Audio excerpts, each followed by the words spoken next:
법률 정관 설립 등기. 예, 그러면은 요거를 또 마저 연습합시다. 그러면은 지금 어디까지 했냐면 법률에 의한 제한까지 했잖아요. 그죠? 이제 정관에 의한 제한. 이제 여기는 두 개가 있다. 41조 효력 요건. 이거 해야지 제한의 효력이 생긴다는 거고, 등기하지 않으면 대항을 못 한다는 거고, 대항을 못 한다는 것은 무효 주장을 못 한다는 거예요. 무효 주장을 못 한다. 그죠? 등기를 해야지만 위반되면 무효 주장을 할 수 있다. 이렇게 되겠죠? 예, 그래서 정관에 규정된 대표권 제한의 성질. 정관. 규정된 대표권 제한의 성질은 효력 요건이다. 지금 문제로 정관의 대표권 제한에 기재를 해야 효력이 생긴다. 그죠? 그 다음에, 그래서 이거는 뭐 대내적, 대외적 제한이다. 그러니까 항상 대내는요, 법인하고 그 대표 둘. 대내, 법인하고 대표 둘 사이고, 대외만 나오면 뭐라고 그랬죠? 제3자예요, 제3자. 밖에 있는 제3자들. 제3자와 거래를 할 때도 제한이 된다는 거예요. 하여튼 이건 안 중요한데 어쨌든 대내 대외만 나오면 자꾸 기억해서 대내는 두 당사자, 대외는 제3자. 알았죠?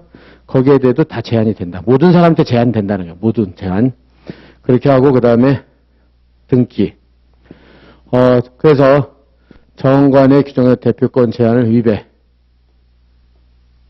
때 대항요건 등기. 그죠? 그래서 정관에 의한 대표권의 등기가 됐어요. 그럼 60조에서는 정관에 의한 대표권 제한으로 제3자한테 대항하기 위해서는 등기를 요구하고 있다. 따라서 정관에 의한 대표권 제한이 등기된 경우, 그죠? 그래서 대표권 제한을 위배한 대표권의 기관 행위는 무권 대표가 돼서 무효가 돼요. 그죠? 무효. 그래서 법인은 상대방에 대해서 이행 책임을 지지 않는다. 요거는 나중에 하고요. 항상 요까지는 할 수 있겠죠. 무권 대표 무효. 표현 대표 이런 건 하지 말라고 그랬어요. 무권 대표 무효. 그 다음에 등기가 되어 있지 않다. 그럼 정관의 대표권 제한이 등기되지 않았어요. 하는 경우 제3자한테 대항할 수 없다. 제3자한테 대항할 수 없으니까는 제3자에게 무효 주장을 못한다요. 제3자에게 정관의 대표권 제한을 위반해서 무효인데 무효 주장을 못해요. 주장을 못한다. 그죠? 그러니까 반사적으로 따라서 유효하다. 이렇게 되는 거죠. 유효하다. 유효하면 법인은 책임을 져야 안 져요. 효과가 발생하니까 책임을 지겠죠. 이제 그죠? 법인은 이행 책임을 진다. 이렇게 항상 해석을 나오면 바로바로 여러분들이 해석을 할 수 있어야 돼요. 그 다음에 제3자의 법인, 범위. 그럼 아까 60조 다시 가보세요. 여러분들이. 60조를 가보면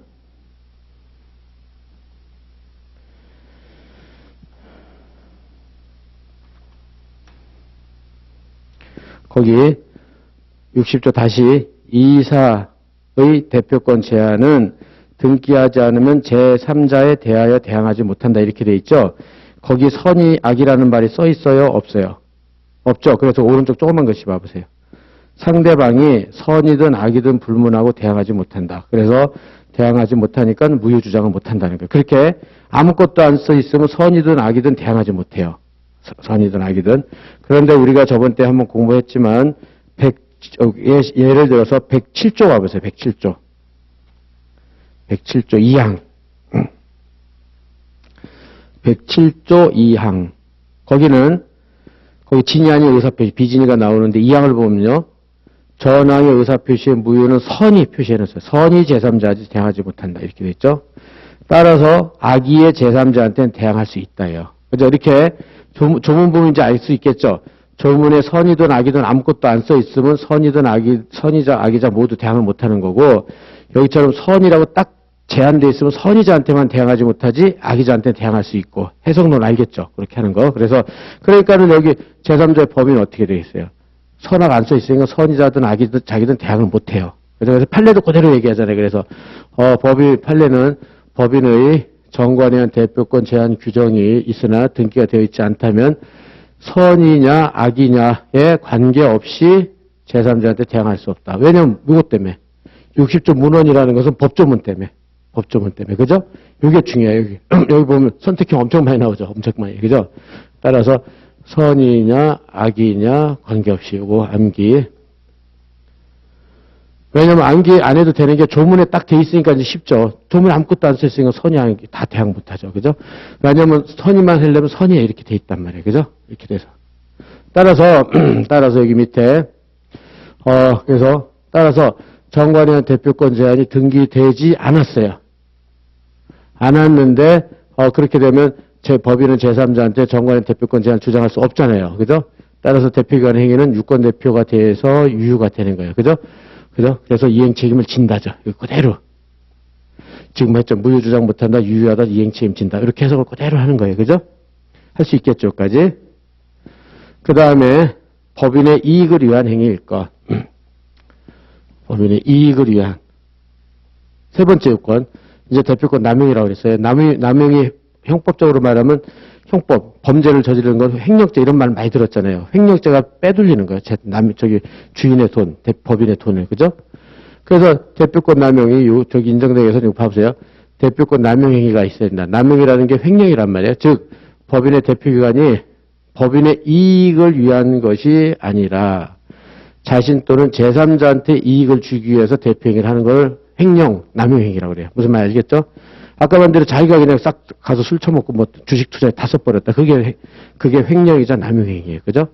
그렇게 하고 이렇게 됐는데 이거를 상대방이 악의를 알거나죠. 알 수 있었을 것을 과실이라고 그래요. 그러니까는 알거나 악이죠.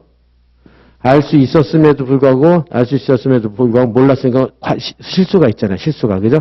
그러니까 과실이라고 그래요. 그러니까 여러분들 앞으로 그 법조문이나 책 읽을 때 악이나 알 수 있었을 것, 이렇게 하면 악이나 과실이 있을 것 똑같은 말이에요. 알겠죠? 그러면 대표권 남용에 해당돼가지고 107조랑 단서. 아까 그러면은 대표기관이 법인의 이익을 위해서 돈을 꾼 게 아니라 자기가 횡령하려고 돈을 꿨다. 그러면은 그 대표기관은 가짜 의사잖아요. 가짜. 법인의 이익을 위해서 돈 꿉니다. 이렇게 가짜로 의사를 표시했잖아요. 그죠? 그러니까 가짜 의사죠. 가짜. 그러니까 비진이랑 비슷한 거예요. 비진이. 이게. 가짜 의사. 비진의. 이게 낫이라고 그랬잖아요. 낫. 계속. 가짜 의사예요. 가짜. 요거에 의해서 이거는 무효가 되는 거죠. 무효가 되니까 법인은 상대방 이행 책임을 안 진다. 됐죠? 이렇게. 예, 이렇게 해가지고, 요건 좀 나중에 하고요. 지금은 요건 어려우니까 안 되고, 요거는 후수를 하고, 채무불이행 가서 할 거예요, 후수를. 요까지 할 수 있겠죠. 권대법정면 다시 봐보세요. 예, 이렇게 해서 좀 재미를 갖고 하라고 그랬잖아요. 그죠?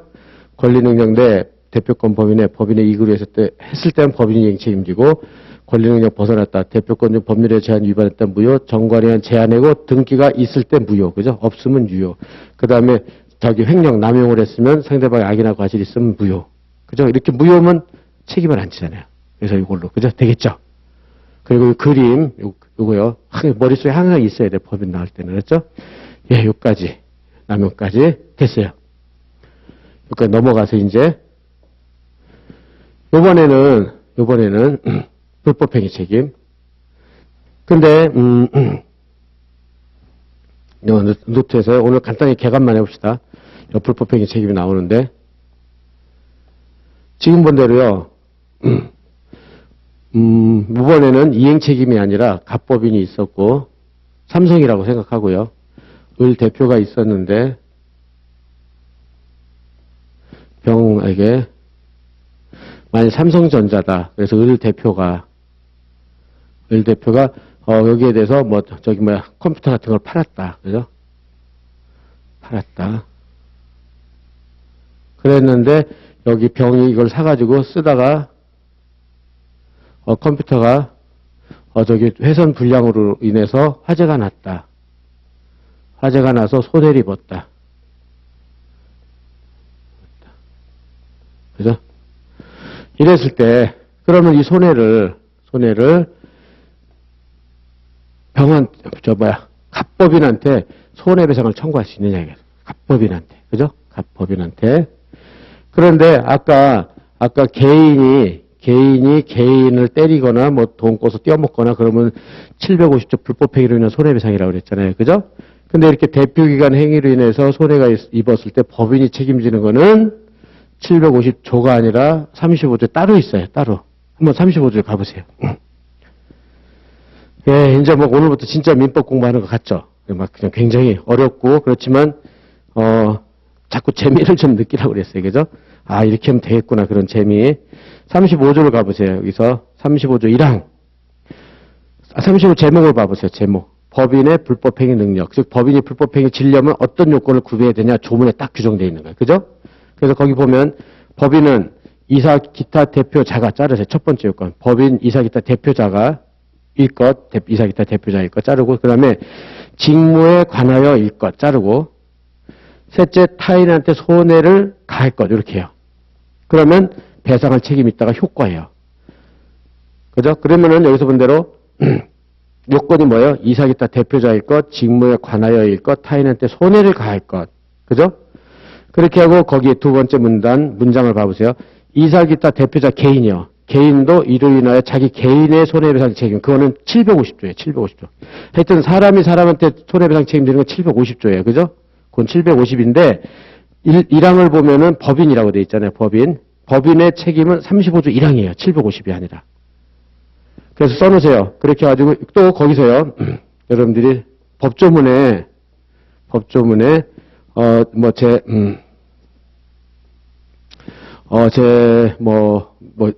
몇 조가 그렇게 돼 있더라, 어저께. 그러나, 이렇게 돼 있던 것이,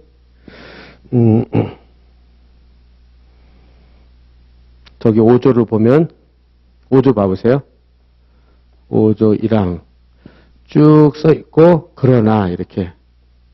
그러니까, 법인의, 거기서 5조 1항을 보면 미성년자 법률행위는 법정 내 동의를 얻어야 된다. 그러나 권리만 얻거나 의무를 면할 때 그러하지 아니하다. 이렇게 돼 있잖아요. 그러나 이렇게 됐을 때는 요게 본문이라고 그러고 앞에 문장을 그러나 이렇게 된 거를 단서라고 그런단 말이에요. 단서. 조문도 여러분들이 해석할 수 있어야 되니까. 그런 다음에 다시 35조로 가보세요. 35조.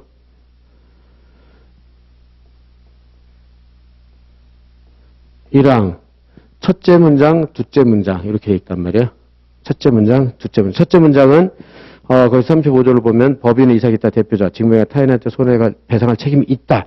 그럼 그러나라는 말이 있어요, 없어요? 없죠. 이사 기타 대표자로서 이로 인해 자기의 손해배상 책임을 면하지 못한다. 이렇게 돼 있죠? 그랬을 때는 본문 단서라는 말을 쓰지 않고 전문, 앞에 앞전자를 써가지고요. 뒤에 걸 후문 이렇게 해요. 또는 일문, 이문. 요거는 이제 학자마다 쓰는 게 다른데, 용어가. 근데 본문 단서는 아니에요. 그러나가 나왔을 때만 단서. 그리고 문장이 그냥 두 개잖아요. 그러니까 전문, 후문. 알겠죠? 전문, 후문. 이렇게 돼서 여러분들이 법조문 해석할 때도, 이런 거구나. 이렇게. 그래서 전문은 법인의 불법행위 책임이고, 그죠? 법인의 불법행위 책임이고, 후문은 이사 기타 대표자의 불법행위 책임이에요. 알겠죠? 예, 그렇게 해석을 하고, 이제 그렇다면은, 다시 노트를 가보세요. 여기. 그래서, 여기서 병이, 갑법인, 을대표 행위에 따라서 그 병이 갑법인한테 손배 책임을 지는 거는 몇 조라고 그랬어요? 35조라고 그랬고, 아까 요건에서 대표기관의 행위가 있을 것 같아. 직무에 관하여 할 것, 그 다음에 타인한테 손해가 갈 것, 그 조문 그대로 베끼면 요건이 그대로 되잖아요. 그죠? 별게 없어요. 그죠? 그래서 암기하려고 하지 말고 조문 보고 자꾸 눈에 익숙하게 만들어 놓으세요. 그래서 대직타 이런단 말이에요. 이것도 앞자 따서 계속 두 문자 딸 수 있는 건 계속 말씀드릴 테니까는 대직타. 그래서 두 문자 따는 거하고 안 따는 건 굉장히 차이가 나요. 나중에 암기해서 굉장히 차이 난단 말이에요. 딱 아까 건대법정에 그렇게 외운 사람하고 안 외우고 그냥 외우려고 그래봐. 안 돼요, 그게. 뭔데 막 이렇게 되잖아요. 다 까먹는 거죠. 그죠? 근데 건대법정 하면 권이 뭔지 모르고 대가 뭔지 몰라도 어쨌든 그것만 외우고 언젠간 된단 말이에요. 그게. 그죠? 그러니까 자꾸 두 문자를 해놓을 거예요. 여기도 대직타. 그러니까 대표기관의 행위가 있어야 돼요. 대표기관이어야지 얘가 대표가 아니라 그냥 아무 관계도 없는 A가 했다. 그럼 법이 책임질 리가 없잖아요. 대표기관. 그래서 여기서 보대로 이사라든지 임시사라든지 특별대리인 청산인 사실상 대표 하여튼 대표자가 행위를 해야 돼요. 그래서 그런 판례가 한 5개를 인정해요. 대표자를. 그렇게 하고 문제는 얘가 중요해요. 이거. 그리고 대표이사가 그죠? 회사 일을 하다가 손해를 끼쳤을 때 법이 책임을 지지 회사가 여기서 뭐, 이렇게, 뭐, 회사가, 뭐, 예를 들어서 뭐, 개인적으로 뭐, 투자를 해서 증권에다가 남한테 손해를 입혔다. 그러면은 법이 책임질 리가 없잖아요. 그죠? 그래서 이렇게, 삼성 주식회사에 컴퓨터를 팔다가 손해를 입혔다. 그래서 회사 일을 하다가 손해를 끼쳐야 법인 책임지지, 자기 개인적인 일을 하다가 손해를 끼치면 자기만 지면 되지 법인 책임 안 진단 말이에요. 그죠? 그게 직무의 관하예요. 그러면 직무의 관하여는 뭐냐? 똑같은 게 뭐냐면 여기 봐보세요. 여기서 이사의 대표기관의 행위가 법인의 책임지려면 법인의 행위가 돼야 되는데 법인의 직무, 법인의 행위는 권리능력 내 대표권 법인의 이익을 도모하면 법인의 행위가 되는 거예요. 그죠? 그게 직무행위예요. 직무행위. 그래서 여기처럼 똑같이 직무에 관여가 되려면 권리능력 내 대표권 법인의 이익을 해서 직무행위 자체 투하인테 손해가 있으면 법인이 책임을 지는 거예요. 이게. 그죠? 이렇게.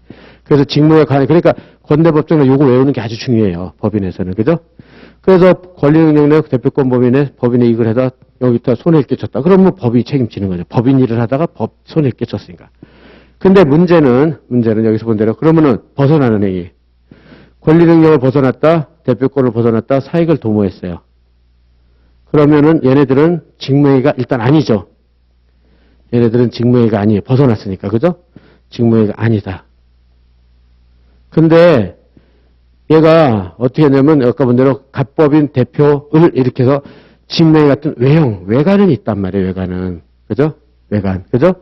대표기관이 나 갑법인 대표를 해서 대표행위를 했으면 대표행위 같은데 권리능력 벗어났고 대표권 벗어났고 자기 횡령하다가 손해를 끼쳤다. 그죠? 그럼 직무행위는 아니더라도 외형은 있단 말이에요. 그러니까 이 외형을 보고 상대방 병이 외형을 보고 이게 직무행위가 아니라는 것을 선이 모르고 과실이 없거나 경은 가벼울 경이에요. 가벼울 경. 과실이 가벼울 경. 과실이 없거나 없을 무. 없거나. 그죠? 그래서 직무행위가 아니라는 것을 몰랐어요. 그리고 모르는데 과실이 없거나 조금만 과실이 있어요. 그러면은 그냥 외형을 믿은 상대방을 보호해주기 위해서 법인이 불법행위 책임져라 이렇게 하는 게 판례예요. 분명히 직무행위는 아니잖아요. 그죠? 아닌데도 아니라는 걸 몰랐어요. 그리고 과실도 없어요. 그러면 할 수 없다. 법인 네가 책임져라. 근데 상대방이 직무행위가 아니라는 거에 대해서 악의예요. 악의는 안다죠. 알거나 중과실은 무거울 중이에요. 과실이 아주 무거워요. 그러면 병을 보호해줄 필요 있어요? 없어요? 없죠. 그러면 그때는 법인의 책임을 안 진다. 이렇게 보는 게 판례예요. 네, 이렇게 해가지고 이런 이론을 외형이론이라고 그래요. 외형이론. 판례 학자들이 외형, 직무행위는 아니지만 직무행위 같은 외형이 있을 때 그 직무행위가 아니라는 거를 잘 기억해보세요. 모르는데 과실도 없고 그리고 과실이 가볍다. 그럼 법인 네가 책임져라. 병을 보호해주기 위해서. 그러나 알거나 과실이 아주 무거워요. 그러면은 법인 책임지지 말아라. 이렇게. 그래서 효과도 봐보세요. 35조에서 이제 손해배상 책임을 지느냐 해서 요거 빨간 거요. 이걸 하다가 불법행위 직무행위 자체를 하다가 손해 끼쳤다. 그럼 100% 책임을 지겠죠. 이거. 그죠? 그 다음에 직무 외형행위. 여기 외형. 직무 외형인데 여기는 상대방이 선의 무과실, 악의 중과실. 선의 무과실인 법인은 책임을 100% 지겠죠. 그죠? 여기처럼. 그죠? 근데 상대방이 병이 악이나 과실이 있으면 보호해줄 필요 있어요? 없어요? 없잖아요. 그죠? 없다. 그러니까 법인은 책임 안 져요. 0%. 이제 경과실. 그럼 이제 여러분들이 민법학에서는 과실 책임주의다. 이렇게 돼가지고 경과실이 있으면 과실이 작단 말이에요. 그럼 어떻게 해주냐면 과실이 있으면은 법인은 이게 뭐 100만 원 손해를 입었다. 그럼 여기서 요만큼 과실이 있으니까 과실을 빼줘요. 판례가. 그런 걸 뭐라 한다? 과실을 빼준다 그래서 과실을 상계해준다 그래요. 상계가 뭐예요? 여러분들 대충 알고 있는 게 내가 누구한테 돈 받을 게 있고 그 사람이 나한테 받을 거 있으면 서로 까는 거잖아요. 까는 거. 그게 상계란 말이에요. 그러니까는 얘가 과실이 있으니까 법인이 책임지는데 다 지는 건 좀 그러잖아요. 너무 불공평하잖아요. 다진 건 불공평하니까 과실만큼 빼주는 거예요. 그런 걸 뭐라고 그런다? 과실을 상계해준다 그래요. 용어 과실상계. 요거까지 암기. 여기서 과실이 약 30% 있다. 중과실이려면 50%를 넘어야 돼요. 50% 초과. 초과하면 그죠? 51%부터 중과실이에요. 그러니까 50% 이하는 경과실. 그러니까 49% 이렇게 그죠? 경과실. 그러면 여기서는 한 30% 있다. 그러니까 빼는 거죠. 그럼 얼마만 책임지면 돼요? 70만 원만 책임을 진다. 이렇게. 그렇죠? 오늘 과실상계까지. 그러면은 여기서 결국은 뭘 잘해야 돼요? 이렇게. 여기는 손해를 입었죠? 타인한테 손해를 가했죠? 대직타. 이게 중요하죠. 직무. 직무에 관한 것은 다시 권대법정람에서 권리능력 범인의 대표권 법인의 이익. 그럼 직무의 자체. 근데 권리능력 벗어나고 대표권 벗어나고 개인의 이익을 도모했다, 남용했다. 그거는 직무행위는 아니지만 외형은 있다. 그래서 직무행위가 아니라는 거에 대해서 선의, 무과실, 경과실까지 법인 책임진다. 그러나 악이나 중과실이 있으면 책임 안 진다. 그죠? 근데 경과실이 있을 때는 그만큼 빼준다. 그런 걸 법률 용어로 뭐라고 그런다? 과실상계. 그쵸? 그래서, 그렇게 해가지고, 요게 이제, 여기서 이제 그걸 하는 거예요. 불법행위 책임. 일단은, 아까 조문을 읽었죠? 35조 1항, 35조 2항 이렇게 읽었고, 그죠? 그 다음에 적용 범위, 35조는 모든 법인에 대해서 적용되면 비법인 사단에서 유추. 아까 비법인은 뭐라고 그랬죠? 뭐가 없는 거라고 그랬죠? 설립 등기가 없어요. 그러면 아직 법인이 아니에요. 근데 유사하니까 추적해서 적용을 시키는 거야. 유추. 그러니까 법인은 아니더라도 법인처럼 외형이 있어요. 그죠? 건물도 짓고. 그럼 유추해서 적용시켜주는 거예요. 그죠? 그리고 법인에 대해서는 750조는 적용이 없고 35조만 적용된다. 그죠? 법인의 불법행위. 이거는 개인이에요, 개인. 그죠? 요거는 하지 말고 나번은 뒤에 가서 하고 후술. 이거는 756조는 또 어려워요. 그러니까 뒤에 가서 한다.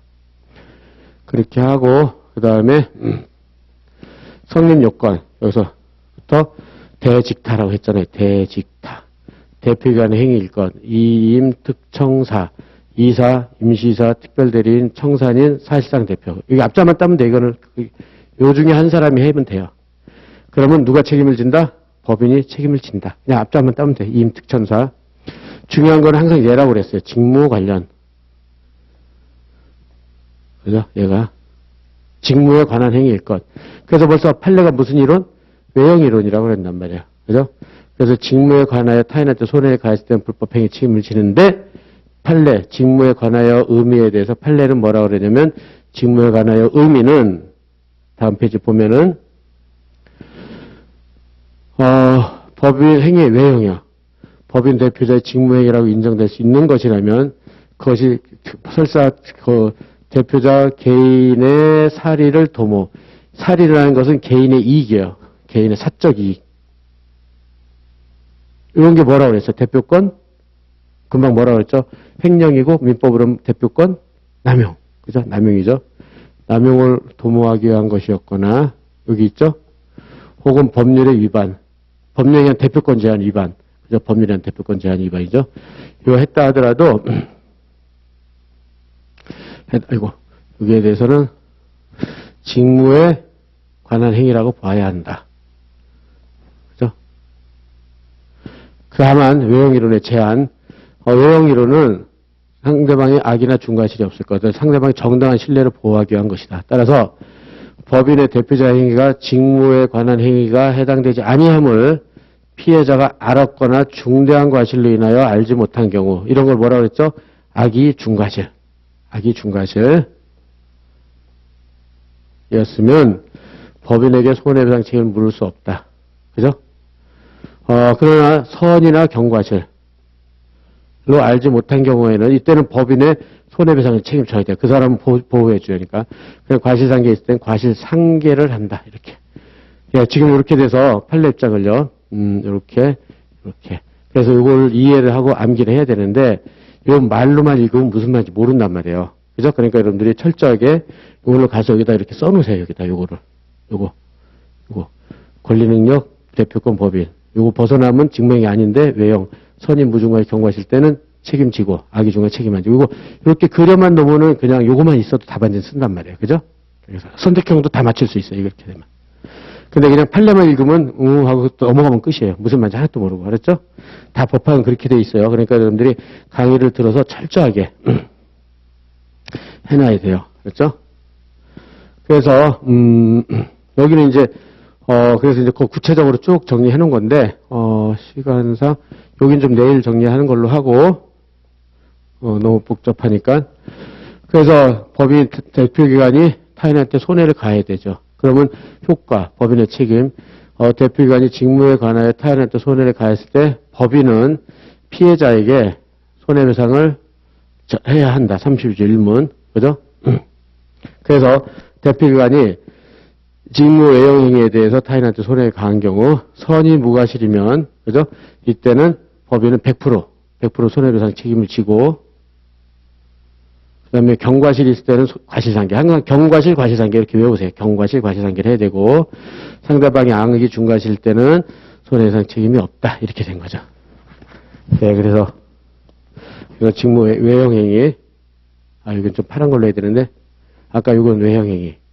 요거는 직무행위 자체. 그죠? 직무행위 자체. 그래서 권리능력 법인의 대표권 법인의 그 다음에 법인의 이익을 위해서 했을 땐 첫 번째고요. 두 번째는 외형행위. 권리능력을 벗어나거나 대표권을 벗어나거나 개인의 이익을 했을 때는 외형행위. 그죠? 그러니까 선의무과실은 100% 책임지고 경과실 때는 과실상계, 악의 중과실 때는 100% 책임 안 지고. 그러니까 노트를 외우고 책을 대입을 시키세요. 알았죠? 그냥 마구 책을 읽으면 하나도 못 알아듣게 돼 있으니까. 예, 그래서 오늘도 굉장히 많은 논점을 했어요. 그래서 오늘 한 거에서 부재자하고 실종선고는 별로 안 중요하고, 중요한 건 법인이에요, 법인. 그래서 재단법인 출연재산 귀속시기, 그 다음에 법인의 대표기관 행위에 대해서 법인이 책임지기 위한 요건. 그죠? 그 중에서 여러분들이 알 수 있는 것만 하세요. 알 수 있는 것만. 알았죠? 예, 그래서 오늘도 여기까지 하고요. 예, 오늘은 또 여기서 마치도록 하겠습니다. 똑같이 내일도 그렇게 판례션 간단히 보고 계속 그런 진도를 하고요. 이번 주는 제가 조금 일이 있어가지고 여러분들 다음 주 월요일, 화요일 날 저랑 개별 상담을 할 수 있도록 그렇게 합시다. 예. 그럼 오늘 여기서 마치도록 하겠습니다. 예, 수고하셨습니다.